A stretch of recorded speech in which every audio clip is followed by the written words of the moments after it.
Apel akbar yang digelar di kantor Wali Kota Tidore Kepulauan Maluku Utara Senin pagi diwarnai kericuhan. Para pegawai P3K marah usai mendengar rencana pegawai kontrak akan dirumahkan.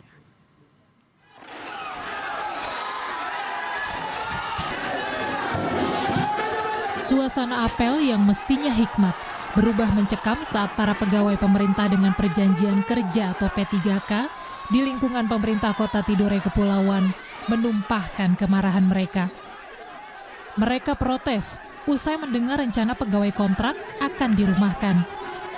Situasi semakin tak terkendali saat massa berusaha merangsek masuk ke dalam kantor wali kota. Merespons kemarahan massa, Wali Kota Tidore Kepulauan Muhammad Sinen berjanji tak akan merumahkan pegawai kontrak. Namun, Pemkot akan memangkas tambahan penghasilan pegawai, baik ASN, P3K maupun pegawai paruh waktu sebesar 30%. Langkah itu dilakukan sebagai solusi untuk mengatasi defisit anggaran daerah sebesar 50 miliar rupiah akibat kebijakan efisiensi. Persoalan dirumahkan ini dia solusi terakhir. Kalau memang kesana tembok, kemari tembok, kalau api gelar api, ya terpaksa orang. Dan bukan cuma hanya pada waktu dirumahkan, semua pendapatan ASN kepala daerah itu pasti akan dikurangi semua. Dan tadi usulan MBG apa namanya putih itu saya telah masuk sampai situ. Yang saya minta juga pemerintah pusat harus penuhi dan take over gaji paruh waktu dan P3K. Kondisi ASN di Pemkot Tidore Kepulauan senada dengan curhatan Gubernur Maluku Utara, Shirley Chowanda ke DPR bulan lalu.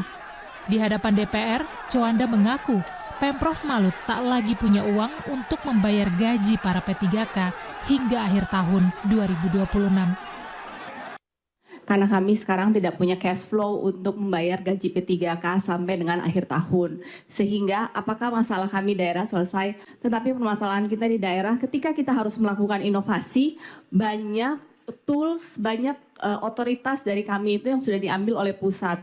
Sehingga kami pun tidak memiliki ruang untuk bisa berinovasi. Di Maluku Utara, DAU kita itu cuma 960 sekian miliar.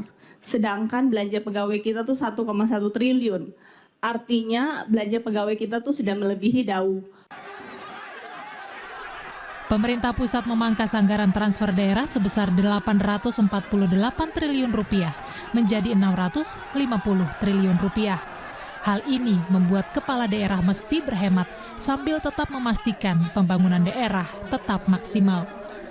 Agus Supriyanto, Kompas TV, Kota Tidore, Maluku Utara.